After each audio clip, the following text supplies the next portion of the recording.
Welcome back to Ask an Actuary. I'm here today with Parker Elmore, our founder and president here at Odyssey Advisors, and we're talking about something that affects every municipality in New England, whether they've realized it or not: demographics. Parker recently wrote a white paper on the demographic trends reshaping municipal budgets across the region. And today we're going to break down what that actually means for finance managers and town officials watching this. Parker, thanks for joining me. Hey, glad to be here. Always glad to talk demographics and why they matter and how they can be impacting municipal budgets. So let's start big picture. When people hear demographic shift, they might think, okay, the population's getting older. It's not new. What makes what's happening in New England right now different, and why does it matter so much for municipal finance specifically? Sure. I mean, ultimately, municipal finance, spending, and revenue are based on the size and the demographics of your population. So you might have a population surge, maybe a bunch of young kids, people moving there or whatever. So you need a lot of new infrastructure, roads, schools, water, sewer, etc. But when you have an aging population, so now is birth rates slow and the population gets older, we need a different infrastructure than we may currently have. So it's a matter of trying to plan not for the infrastructure you have today and the population you have today, what it's going to be 20, 30, 40 years from now. And the report talks about these trends being, and I'm quoting from the report here, largely locked in for the next 10 to 15 years. And that's a pretty bold statement. What does that mean in practice for a finance director sitting down to build next year's budget? Sure. I mean, well, the basic idea behind that statement is the long-term decline in birth rates in the US, you know, has been going on for a long time now, really since about 2007. The number of 18-year-olds in this country peaked in 2025 and is projected to decline about 14% over the next decade. Now, that sounds bad by and of itself, but you get to New England, it's even higher in that regard due to outmigration to states like in the South and the Southwest. I mean, I hate to break it to people, but if you live in New England, this is not where people around the country are moving to. So the choice is not to have those children impacts that people made 10, 15 years ago, means that therefore school age children are not happening now and for the next 10 to 15 years. So the only way you really change that is by immigration, domestic and foreign, which is not something your local community really has any control over. That's more of a federal issue as well as what people choose to do rather than the local individual level. Huh. And one of the concepts in the white paper that I thought was really useful is what you call the fiscal scissors effect. Can you kind of walk us through that and specifically why 2030 is such a significant inflection point? Sure. And well, the basic idea is the K through 12 enrollment, public school enrollment is declining, has been for a little while now.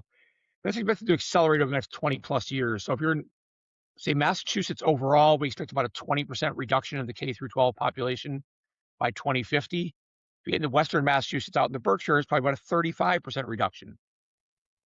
While on the other hand, the population of the over 65 crowd is increasing. So right now, really the next couple of years, we expect the over 65 population to exceed the K through 12 under 18 population. And therefore, obviously it's a generalization, but generally you have older taxpayers. They're less likely to want to support local schools / local taxes. Then you factor in the fact that education spending is about 70% of most municipal budgets. It's largely supported by state aid. Well, that aid drops when your enrollments go down, which are 65 plus residents want additional services because they go, hey, I'm older, I need maybe senior care, I need a senior center, I want 55 plus communities and so on. So you have a different mix of services you want, but the state aid is generally enrollment based, and that's going to be declining. So you've got enrollment falling on one side and senior service demand rising on the other. And they're crossing right around the same time. I'd imagine that a lot of towns don't feel that coming until it's already happening. You describe something in the paper called Chapter 70 lagged trap. Can you explain what that is? Because I think this one kind of surprises people. Yeah. So, I mean, the short answer is every state has some type of formula or methodology they use to support local education budgets. So, in the case of Massachusetts, the formula has various components such as the student demographics, maybe the local income and wealth of the community, special education needs, English first language, things like that. Well, as your enrollment declines, that formula then is going to reduce your state aid.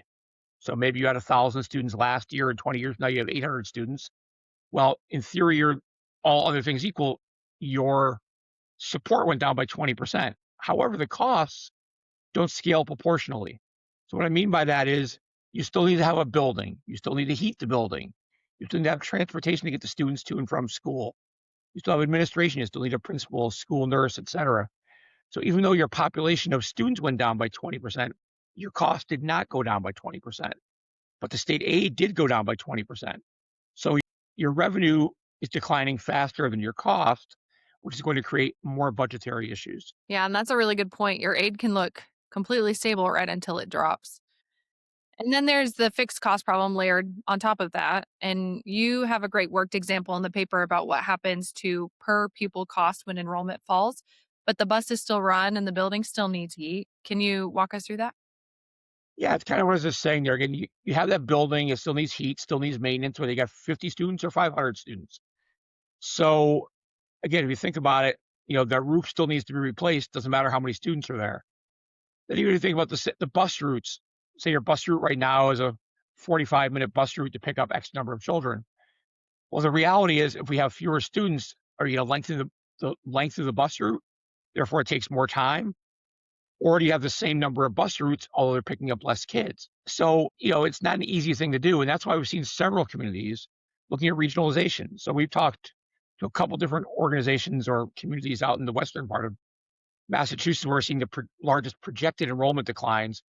About do we get together and maybe put 5, 6 school districts together so we can kind of deal with the expected declines in population?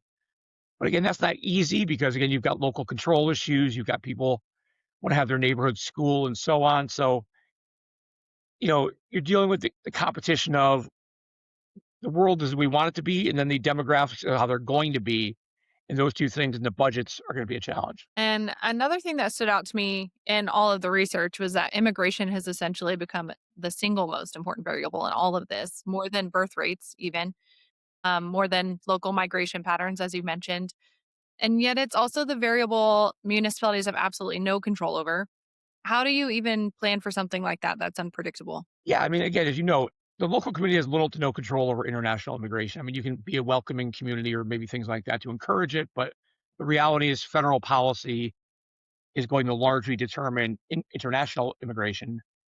As far as internal immigration goes, yeah, you can say, listen, we're trying to get people to move here from Phoenix or Florida or wherever. And you can have a better business case for maybe why companies would want to come or things like that. But there's very little you can do on that side. So I mean, the big thing is preparation. So you want to be able to model out some baseline cases about here's what we expect to happen, and then maybe a low and an optimistic model.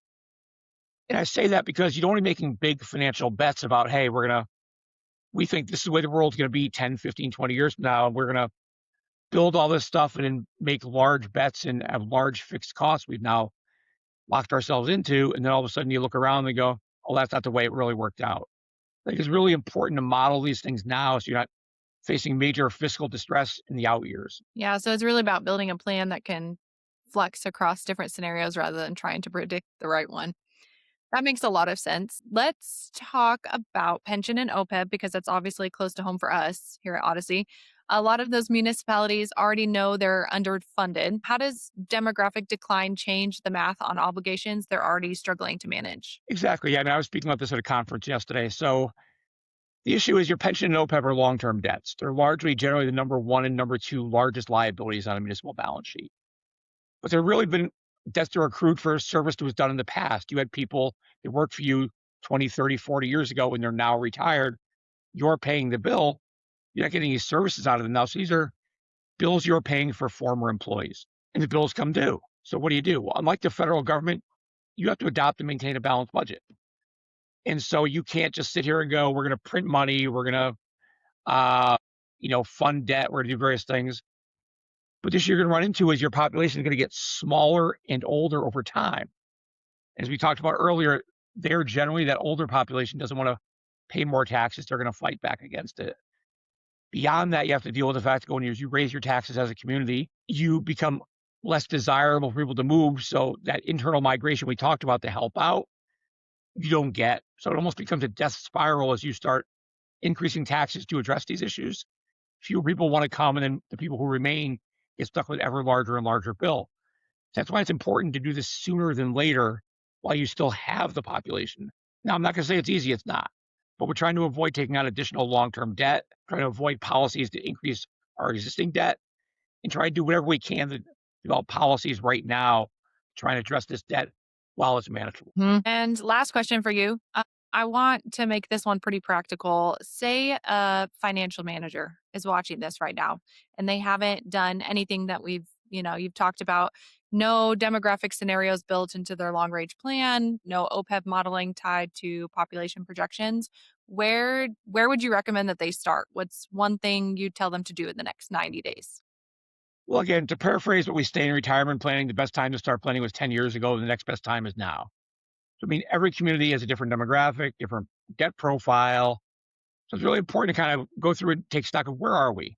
What does our community look like? What are our demographics now? What are the triggers going to cause our plan to fail? If company X moves out of town, what does that do? If state aid does something, what does that do? And talk to your local and state counterparts about regionalization.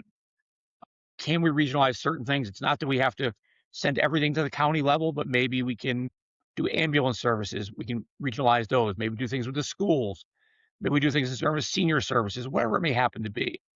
So it's going to be hard. I mean, let's be honest about it. I mean, nobody wants to give up control on the local level. Everybody likes this dream world, but we do everything ourselves. We're very independent minded, but the demographics are undefeated. I mean, they're happening. They are what they are.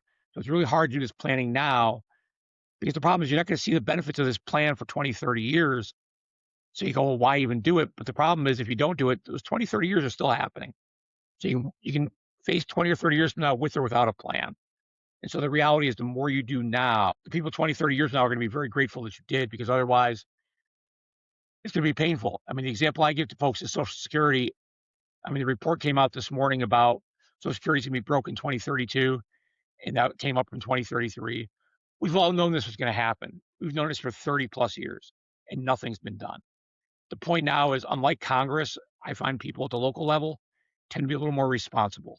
Like this is really the thing now is to step up and meet that responsibility and make the plans for 20 or 30 years from now so your community continues to succeed. Yeah, I absolutely. I think there's a lot here that finance managers across the region definitely need to hear and probably sooner than they think. Parker, thanks for taking the time to walk us through this. For everyone that's watching, Parker's full white paper on this topic, we will link below. It goes much deeper into all of the regional projections, the scenario planning frameworks, and specific action steps for each of these issues. We also have a one-page summary if you want something you can bring to a board meeting or share with your team. Both are free to download. And as always, if you have a question that you'd like to see featured here on Ask an Actuary, drop it in the comments or send us a message directly, and we'll see you next time.